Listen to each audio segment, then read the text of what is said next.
The morning sunlight filtered through the weathered windows of Violet Morrison's small apartment above the Dust Haven General Store. She stood before her mirror, pinning her long dark hair into a careful bun, avoiding her own gaze. Her reflection was one she'd grown accustomed to dismissing, a patchwork of faded burn scars running down her left shoulder and across her collarbone. Remnants of an accident 3 years ago that had changed everything. Today was the Grand Gala, Dust Haven's annual charity auction, where the town's wealthiest bachelors would be auctioned for dates, supposedly raising funds for the local community center. Violet had no intention of attending. She never did anymore, but Eleanor, her best friend and the town's persistent optimist, had other plans. "You're coming," Eleanor announced, sweeping into the apartment with a garment bag and pure determination. Her blonde curls bounced as she moved. "And you're going to stop hiding, Vi." Violet shook her head, pulling on her cardigan to cover the marks.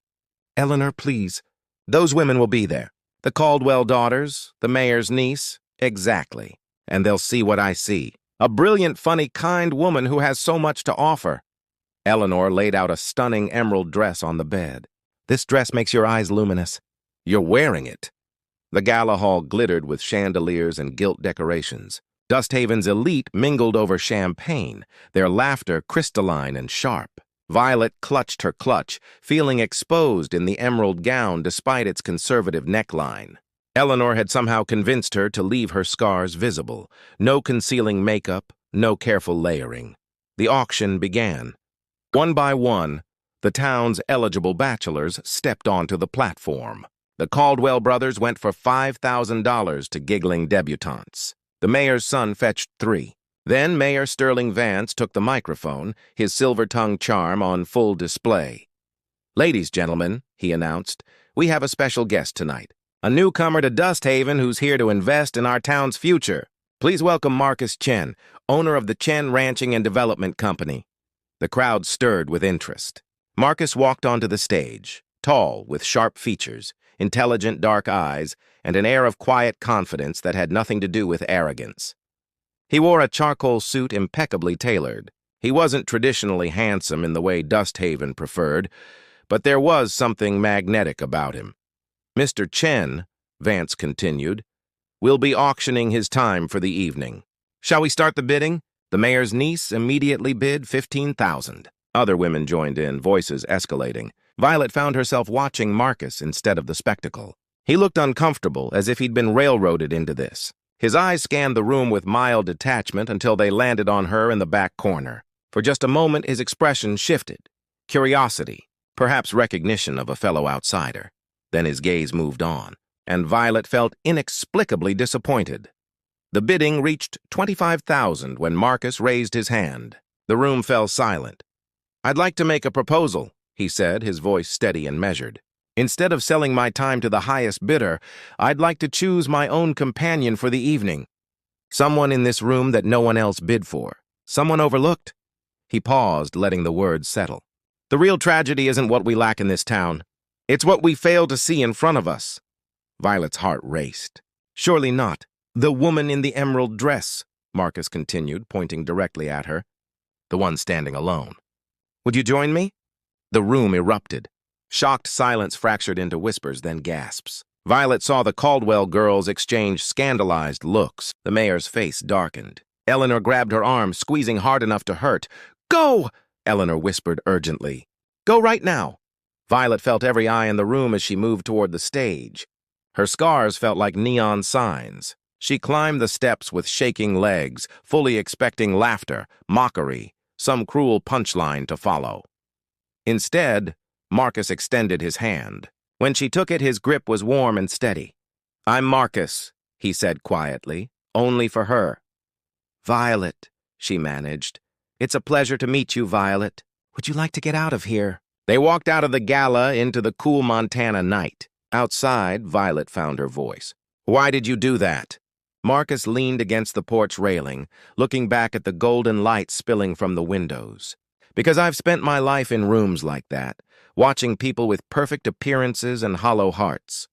Then I saw you and I noticed the way you moved, careful but with dignity. The way you looked at everyone in that room with kindness despite their dismissal. That's rare, Violet.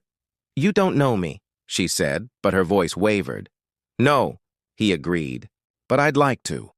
They talked until the stars emerged fully, until the night grew thick around them. Marcus told her about his journey from a working-class background to success in business. Violet shared stories she hadn't told anyone in years. Her love of reading, her dreams of opening a library, her fears about being permanently broken. "You're not broken," Marcus said simply. "You're brave." 3 months later, Dusthaven watched their love story with a mixture of confusion and grudging respect.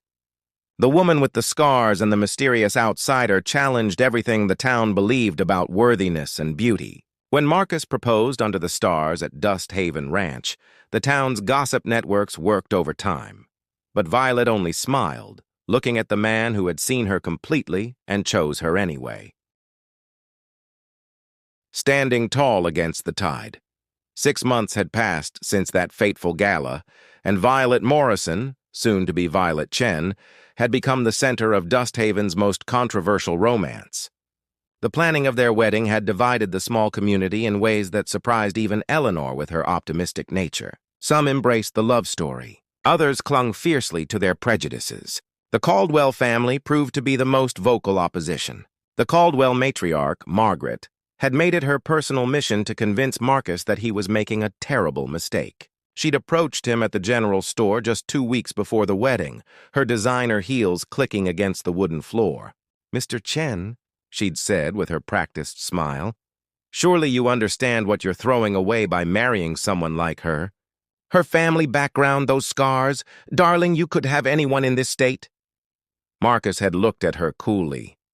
"I already have everyone I want." But Violet knew the pressure wore on him despite his calm exterior. She could see it in the way he'd frown when reading local messages on the town's social media page, the way his jaw would tighten when someone whispered nearby, and she'd grappled with her own demons, wondering if she truly deserved this happiness, if his choice was noble sacrifice rather than genuine love. Her doubts crystallized 2 weeks before the wedding when Marcus's college friend James arrived for the festivities.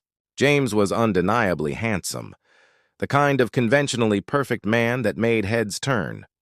He was also aggressively friendly and had spent considerable time seeking Violet's company. "It's great you're supportive," Violet had told him one afternoon when he'd showed up at the antique shop where she'd started working. "But I need to be honest. I know what this looks like. Marcus with someone like me." James had smiled, but there was something calculating in it. "You're a genuinely good person, Vi. But the world doesn't work on good hearts. Marcus is going through something. He always has these phases where he wants to save someone. It'll pass." The words had planted seeds of doubt that grew through the subsequent days. Violet found herself researching Marcus's past, discovering his college sweetheart, and supermodel who'd left him for someone wealthier. Was that it?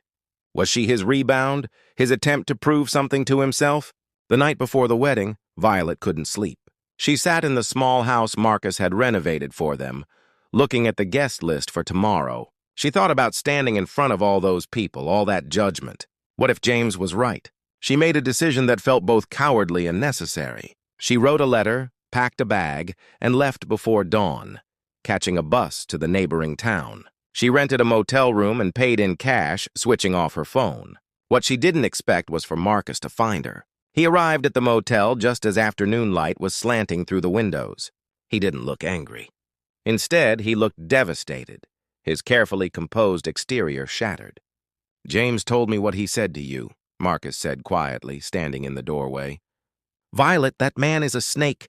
He's been trying to sabotage our relationship since he arrived because he's always been jealous of me."